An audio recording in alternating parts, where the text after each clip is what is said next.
년 전에 여러분은 제가 6개월 만에 무려 12kg의 감량을 했던 그 놀라운 얘기를 정말 지겹게 들었을 것입니다. 몇 년 전에.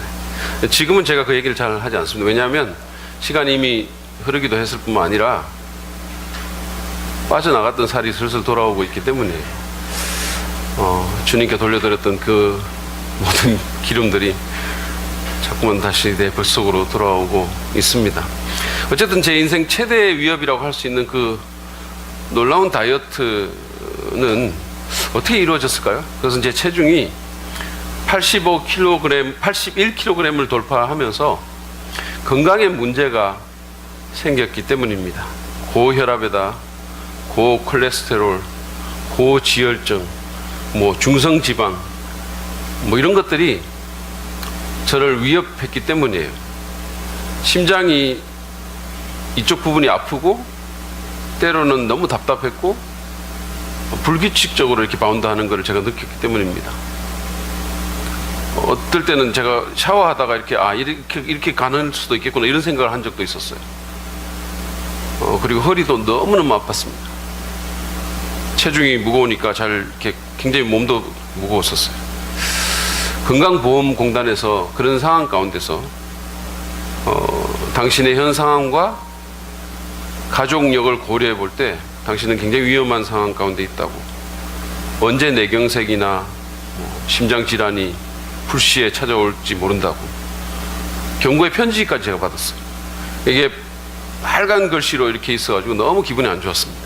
저는 그냥 있을 수가 없었어요.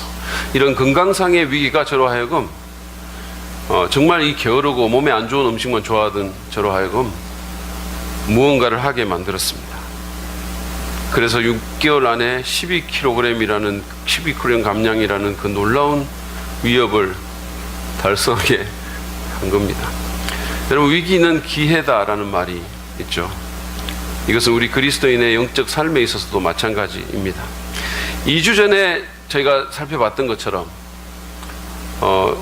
살아가면서 우리가 풍랑을 만나는데 이것은 예수 안 믿는 사람이나 예수 믿는 사람이나 차이가 사실은 없습니다. 저는 이번 추석에 저희 부모님을 뵙고 왔는데 아버지께서 지난번 쓰러지신 그 후유증으로 여전히 눈이 이렇게 돌아가 있고 여전히 초점을 잘 못 맞추시고 보조기구를 사용해서 겨우 그냥 집안에서만 움직이시는 모습을 보고 왔습니다.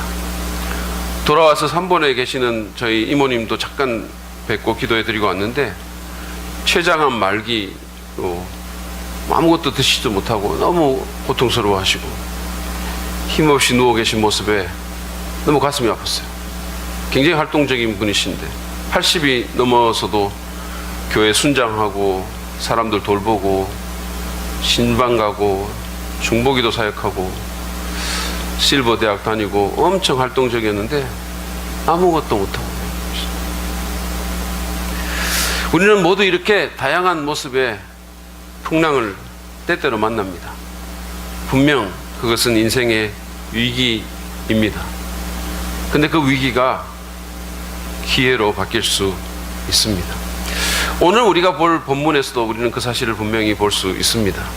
2주 전에 제가 말씀드리고 우리가 살펴본 것처럼 제자들은 예수님의 명령에 따라서 갈릴리 바다를 건너가다가 목숨을 위협당할 최악의 풍랑을 만났습니다. 그들 인생의 최대의 위기 상황이었어요. 근데 그곳으로 예수님이 오시면서 모든 국면이 반전되기 시작합니다. 그런 상황 가운데 한 남자가 그 엄청난 위기를 인생 최고의 기회로 만들고 싶어 합니다. 그의 이름은 베드로인데, 베드로는 최악의 풍랑 가운데서 물 위를 걷는 최고의 경험을 합니다. 예수님을 제외하고는 이 세상에 그 어떤 인간도 하지 못했던 전대미문의 경험을 한 것입니다. 그는 어떻게 이런 경험을 했을까요? 우리는 또 어떻게 이 풍랑이라는 위기 상황에서 오히려 가장 놀라운 영적 경험을 할 수 있을까요? 먼저 우리 마태복음 14장 22절부터 33절의 말씀을 읽고 몇 가지 교훈을 제가 나누기를 원합니다. 교독하실까요? 제가 먼저 읽겠습니다. 예수께서는 곧 제자들을 재촉하여 배에 태워서 자기보다 먼저 건너편으로 가게 하시고 그동안의 무리를 헤쳐 보내셨다.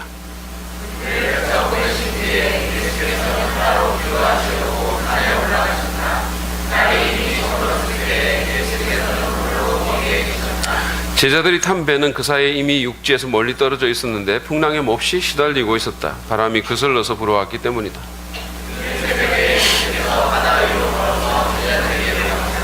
제자들이 예수께서 바다 위로 걸어오시는 것을 보고 겁에 질려서 유령이다 하며 두려워서 소리를 질렀다.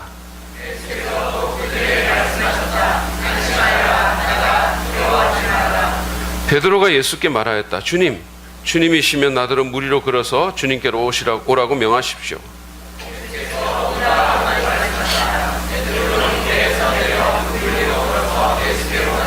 그러나 베드로는 거센 바람이 불어오는 것을 보고 무서움에 사로잡혀서 물에 빠져 들어가게 되었다. 그때 그는 주님 살려주십시오 하고 외쳤다.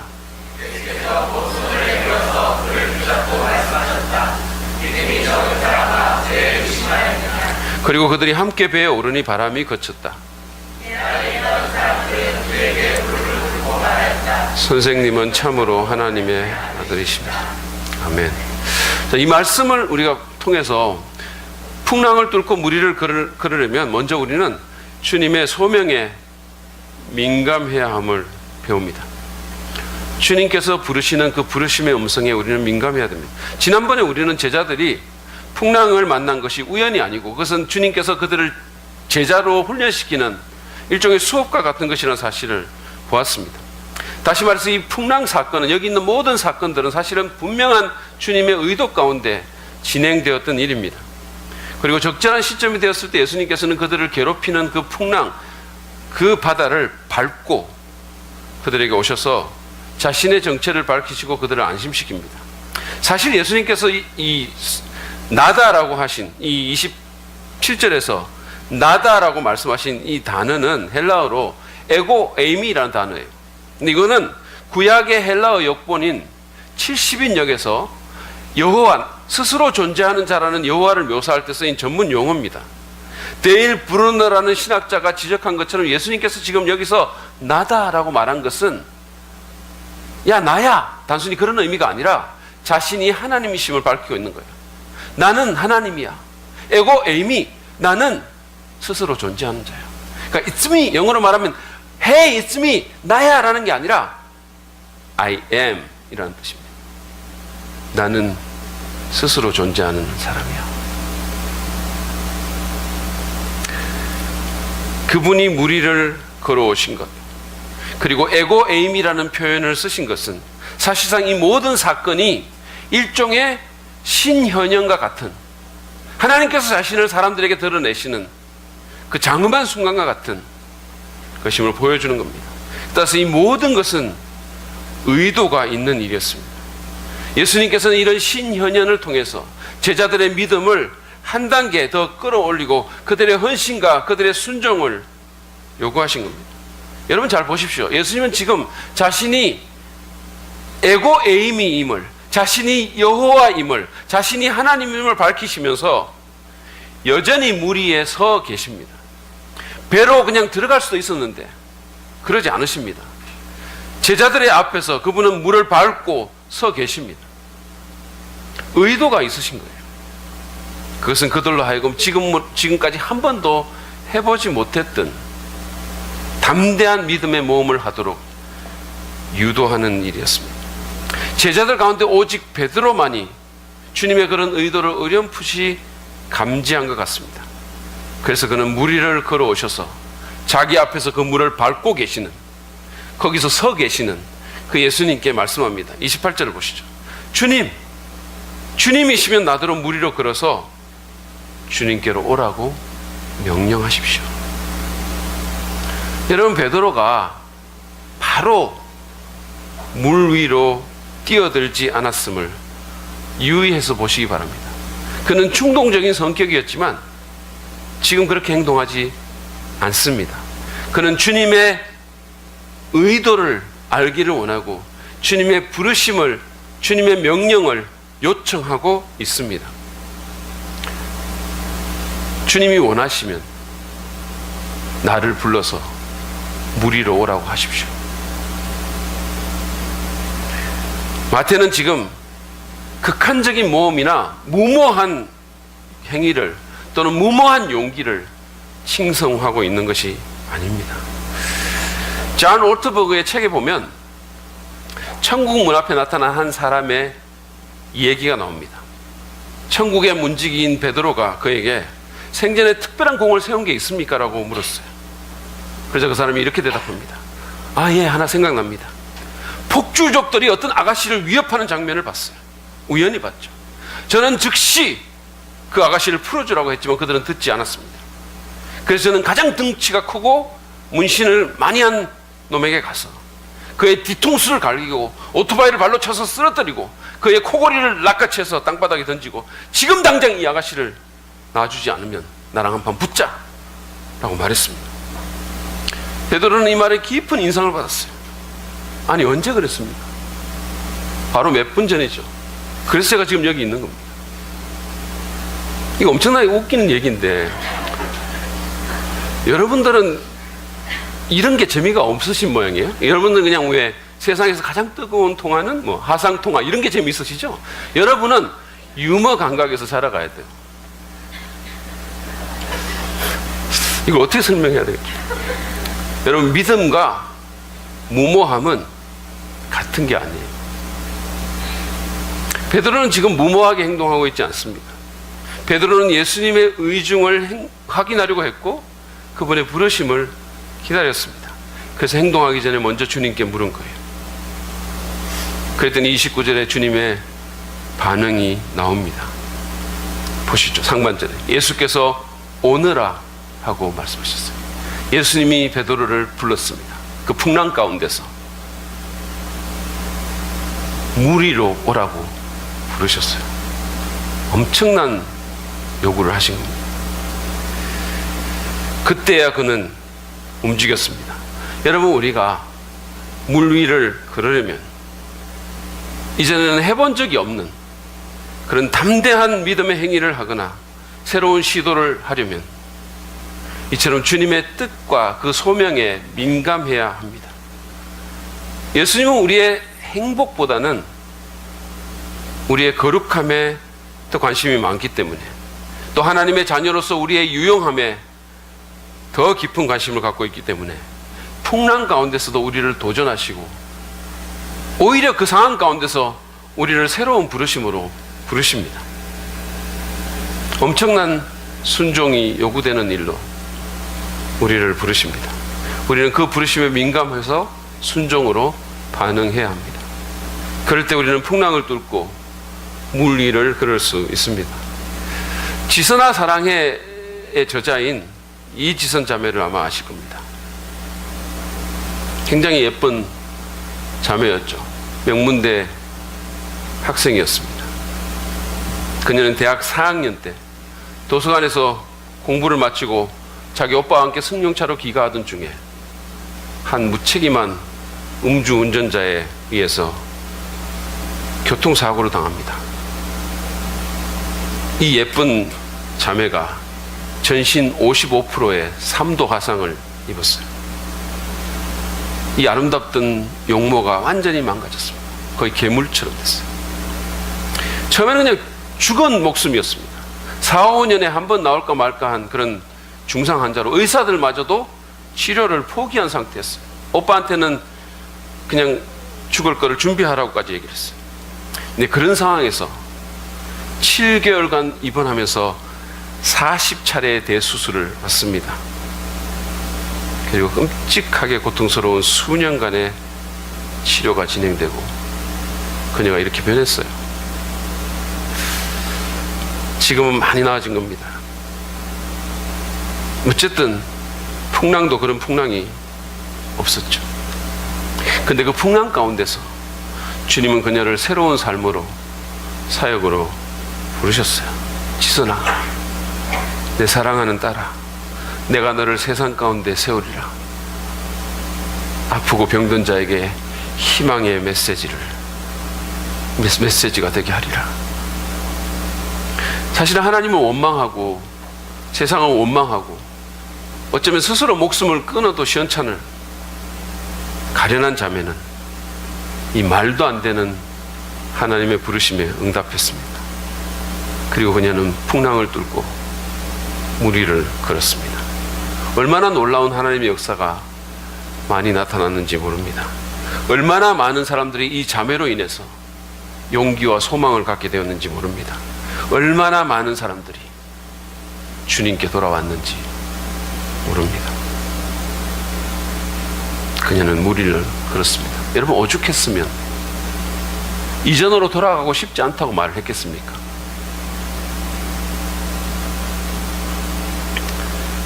이지선 자매는 최악의 풍랑을 만났지만 최고의 경험을 그 가운데서 하게 됩니다. 물 위를 그런 거예요. 하나님의 새로운 역사를 보게 된 것입니다. 우리도 마찬가지예요. 물 위를 걸으려면 우리는 주님의 부르심에 민감할 필요가 있습니다. 그 풍랑 가운데서 말씀하시는 주님의 음성에 귀를 기울일 필요가 있습니다. 그뿐만 아니라 풍랑 가운데서 풍랑을 뚫고 물 위를 걸으려면 우리는 안전지대를 벗어나야 합니다. 베드로는 주님의 부르심을 확인한 후에 놀라운 일을 했습니다. 29절을 한번 다시 보시죠. 예수께서 오너라 하고 말씀하셨다.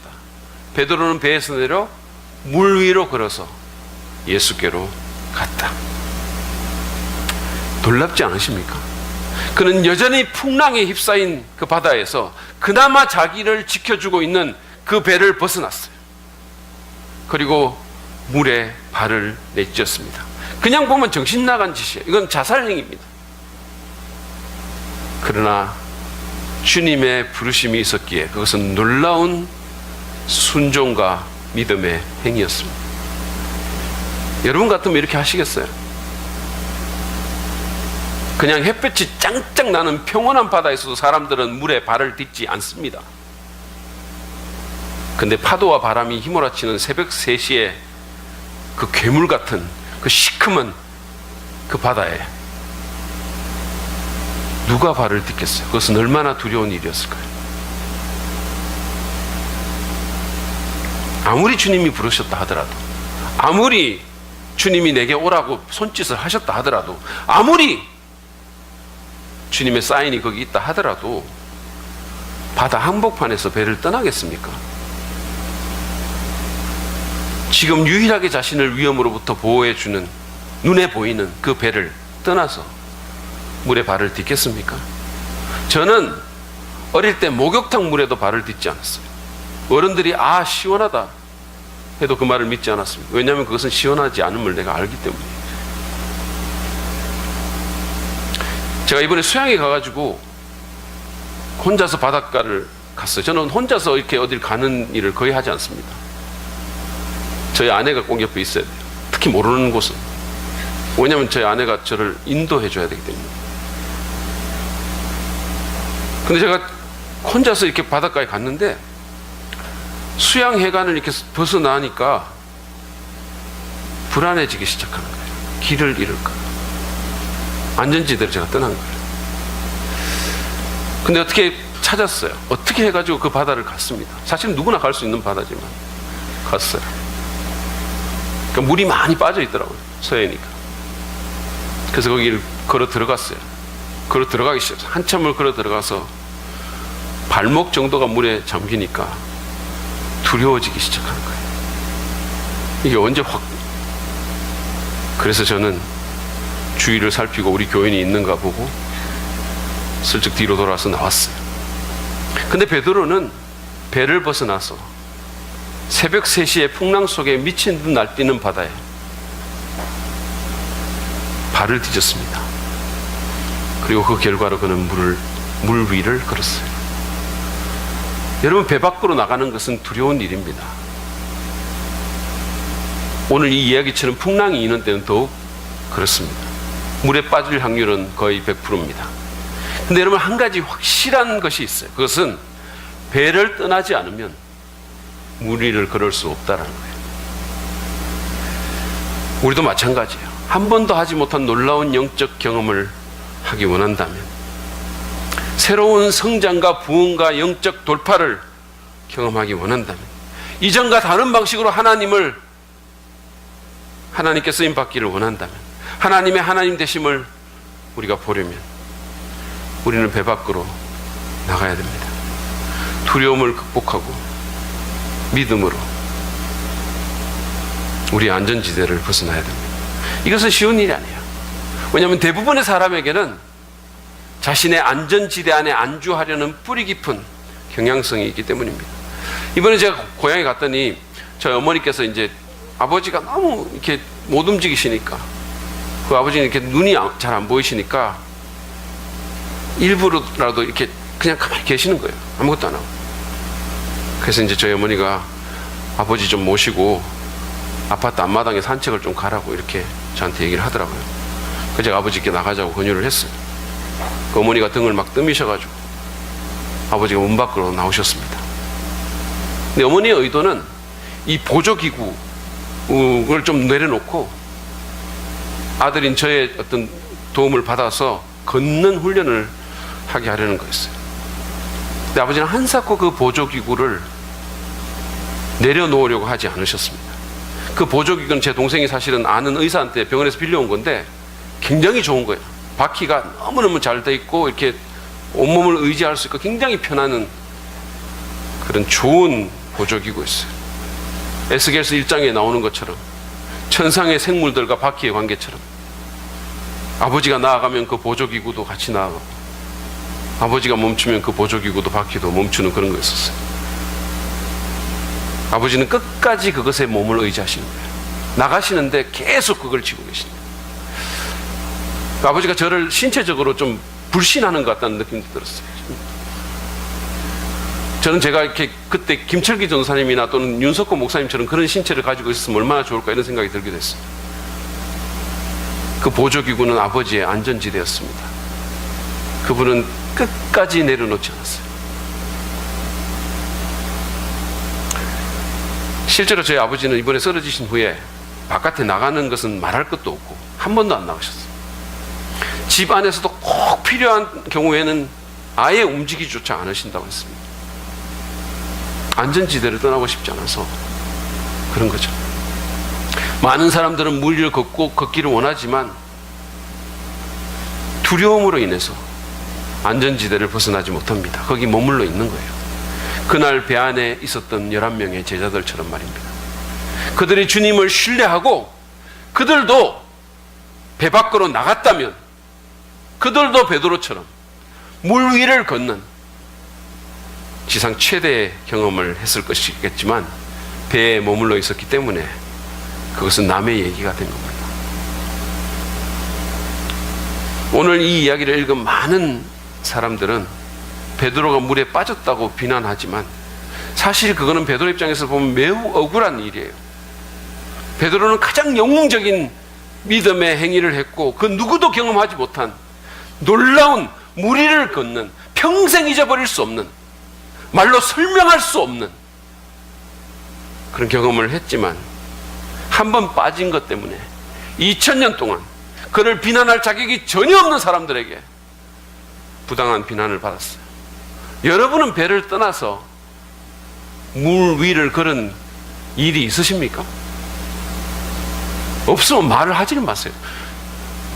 우리가 어떻게 베드로를 비난할 수 있습니까? 사실 비난을 받아야 할 사람은 베드로가 아니라 배 안에 웅크리고 앉아있던 11명의 제자들이에요.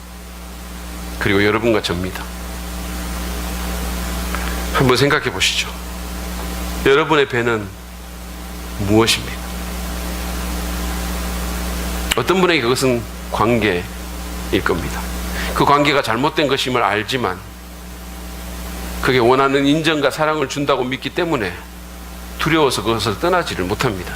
어떤 사람에게 그것은 포르노나 또는 게임의 탐닉과 같은 은밀한 사생활입니다. 그것은 묘한 만족을 주지만 동시에 죄책감과 두려움을 줍니다. 나와야겠다고 생각할 때도 있지만 자신의 실체를 인정하기도 두렵고 다른 사람의 도움을 부탁하기도 두렵습니다. 그래서 그냥 거기 머물러 있습니다. 어떤 사람에게 그것은 물질입니다. 하나님이 그 물질을 어떻게 쓰기를 원하시는 줄 알지만, 이웃과 교회의 필요도 보지만, 그는 물질이 제공하는 안전지대 안에 머물러서 한 발짝도 벗어날 수가 없습니다. 어떤 사람에게 그것은 안정된 직장입니다. 하나님의 새로운 부르심을 느끼지만 이 직장을 떠난다는 것이 너무 두려운 일이기 때문에 그냥 거기 머물러 있습니다. 어떤 사람에게 그것은 성공입니다. 어떤 사람에게 그것은 안락한 삶입니다. 여러분의 배, 여러분의 안전지대는 무엇입니까? 인생의 풍랑이 불 때, 위기가 찾아오고 유혹을 받을 때 의지하고 싶은 것이 무엇입니까? 이거를 내놓으면 정말로 죽을 것 같아 라는 게 뭡니까? 여러분의 발목을 붙들고 온전히 하나님만 신뢰하며 나아가지 못하게 만드는 것은 무엇입니까? 우리는 믿음으로 그것을 벗어나야 됩니다. 그러지 않으면 우리는 풍랑을 뚫고 물 위를 걸을 수 없습니다. 아브라함은 하나님의 부르심을 받고 갈대아 우르라는 안전지대를 벗어났습니다. 그것은 자신에게 안정과 정체성과 안락한 삶을 주던 그런 곳이었습니다. 그 안전지대를 그가 믿음으로 벗어났기 때문에 그는 믿음의 조상이 되었고 오늘날 지구상에서 가장 유명한 사람이 된 거예요. 수많은 부모들이 자기의 자녀들에게 가장 주고 싶어하는 이름이 된 것입니다. 인종과 국적과 그 모든 것을 망라해서. 여러분, 물 위를 걷기를 원하십니까? 믿음이 한 단계 더 성장하고 하나님의 놀라운 역사를 경험하기를 원하십니까? 늘 해왔던 것 같은 다람쥐 쳇바퀴 도는 것 같은 그 지겨운 생활을 끝장내고 정말로 하나님의 하나님 되심을 한번 경험하기를 원하십니까? 그렇다면 두려움을 떨치고 일어나 배 밖으로 나가야 됩니다. 믿음으로 주님을 신뢰하며 안전지대를 벗어나야 됩니다. 이것은 개인적으로든 공동체적으로도 마찬가지입니다. 교회도 정말 교회가 되기 원한다면 안전지대를 벗어나야 됩니다. 그저 내가 정한 선 안에서 현상 유지나 하려는 그런 태도, 늘 해왔던 방식의 그런 방식들, 이기적이거나 인본주의적인 행석들, 세속적인 가치관과 전통주의의 배에서 떠나야 됩니다. 그저 믿는 사람들끼리 우리만 알아듣는 얘기를 하면서 우리만의 리그를 하는 데서 떠나서 비그리스도인의 영역에 발을 내딛어야 합니다. 그것은 안전하지 않지만 때로는 불편하고 거절당할 수도 있지만 우리는 복음을 들고 그 사람들에게 가야 됩니다. 사랑 믿는 데에 오라고 초청해야 됩니다. 믿는 자의 모임이라는 안전한 배를 떠나서 믿지 않는 세상이라는 그 물에 발을 내딛어야 합니다. 그래야 물 위를 걷는 위대한 그리스도인, 위대한 교회가 될 수 있습니다. 저는 오늘 물 위를 걷기 위해서 우리에게 필요한 두 가지 사실을 여러분과 나눴습니다. 그것은 주님의 부르심에 민감하며 믿음으로 안전지대를 벗어나는 것입니다. 자, 나머지 두 가지는 다음 시간에 여러분과 나누기를 원합니다. 이제 제가 김복남이라는 어떤 여성이 쓴 사랑하기 위해 살기 위해 사랑하는 책에 나온 그 여인의 남편의 얘기로 설교를 마무리하려고 합니다. 언젠가 제가 새벽기도에서도 한번 나눴는데 이 남편은 극심한 풍랑 가운데서도 주님의 소명을 새롭게 발견하고 용감하게 배 밖으로 발걸음을 내디딘 사람이었습니다. 이 여성의 남편은 어느 날 직장암에 걸렸다는 청천벽력 같은 선고를 받습니다. 거센 풍랑이 몰아친 것입니다. 그러나 그런 가운데 주님은 그를 병원 전도자로 부르셨습니다. 그리고 그는 그 부르심을 감지했어요. 그리고 믿음으로 이 세상의 안전과 형통이라는 그 배를 벗어났습니다. 그리고 그는 무리를 걸었어요. 죽은 자나 진배 없는 그를 쓰시는 하나님의 놀라운 역사를 경험한 것입니다. 인생의 마지막 순간에서. 책에 나오는 내용을 제가 읽어볼 테니까 한번 들어보십시오. 정말 남편은 병든 몸으로 전도했다. 남편이 말했다. 이대로 죽을 순 없어. 한 영혼이라도 전도하고 죽어야 해. 나는 어이가 없었다. 그 모습을 어디에 가서 누구에게 전도하겠다는 거예요? 거울을 봐요. 예수를 믿고 살다가도 당신을 보면 도망갈 거예요. 병이 다 나으면 전국에 다니며 간증하며 전도합시다. 그러자 남편이 말했다. 병이 다 나은 사람만 간증하고 전도할 수 있다고 생각해? 그렇지 않아. 성경에 때를 얻든지 못 얻든지 복음을 전하라고 하셨잖아. 병든 사람도 전도할 수 있어. 하루는 남편이 병원 전도를 가는데 같이 가주면 안 되겠냐고 내게 부탁했다. 그날 나는 처음으로 남편이 전도하는 걸 봤는데 그가 다인실에 들어가 환자들 앞에 서서 말했다. 여러분 저를 보세요. 저는 병원에서도 받아주지 않는 직장암 말기 환자입니다. 여러분은 입원이라도 할 수 있어서 얼마나 다행입니까? 전 지금 기저귀를 차고 있습니다. 하지만 저는 예수님을 믿기에 죽어도 하나님 나라를 갈 수 있어서 감사하고 또 살아도 감사합니다. 아프면 누구를 의지하십니까? 제가 믿는 예수님을 여러분도 믿기를 바랍니다. 사람들이 어이없다는 표정으로 남편을 쳐다봤다. 혀를 끌끌 차는 소리도 들렸다. 나는 남편을 병원의 복도 끝으로 데려가 말했다. 당신 지금까지 전도를 이렇게 한 거예요? 당신은 전도를 한 게 아니라 하나님의 영광을 가리고 돌아다니는 겁니다. 예수님을 믿고 암에 걸린 게 자랑이에요? 전도가 그렇게 하고 싶으면 다 낫고 하세요. 남편이 말했다. 이 세상에서 가장 큰 힘은 진실함이야. 진심으로 사람들에게 복음을 전하고 싶은 간절한 마음만 있다면 내 모습 이대로 하나님께서 사용하실 거야. 그러니 다시 한번 가보자. 죽어가는 사람의 소원이다. 그래서 나는 마지못해 병원 전도에 끌려다녔다. 그런데 기적이 일어났다. 가련동에 있는 한 병원에 우리가 3번째로 방문했을 때 어떤 아저씨가 남편에게 말했다. 선생님 또 오셨어요? 이제 그만 오십시오. 지금까지 예수를 믿으라고 많은 사람들이 얘기했지만 전 절대 안 믿었습니다. 예수를 믿고 병이 나았다고 해도 부자가 됐다고 해도 안 믿었습니다. 그런데 선생님처럼 아프다고 말하면서 전도하는 사람은 처음 봤어요.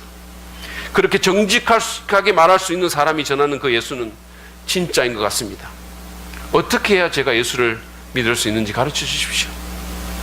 남편의 말이 맞았다. 세상에서 가장 큰 힘은 진실함이었다.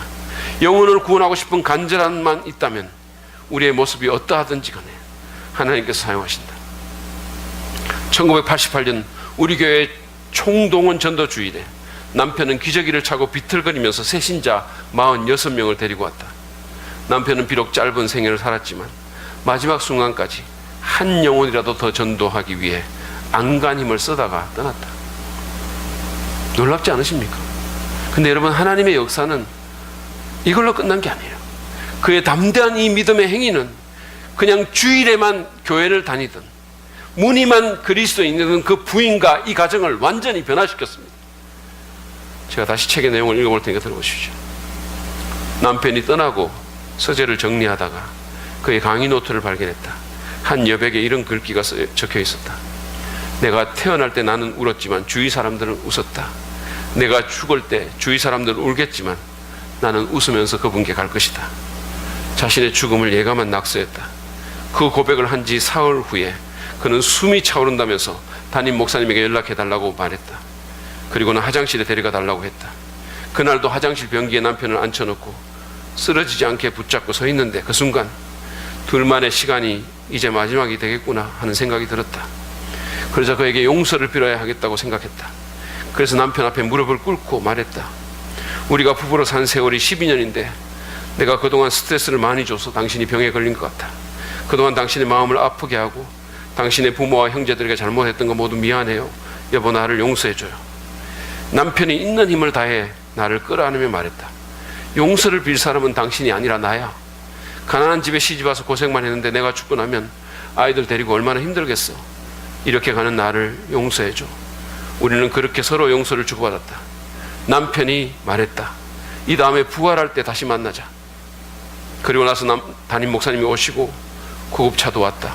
우리는 서둘러 예배를 드리고 차에 탔다. 그런데 차가 막 마당을 나서려는 순간 남편이 숨을 크게 한번 몰아쉬더니 눈을 뜬 채 하나님의 품에 안겼다.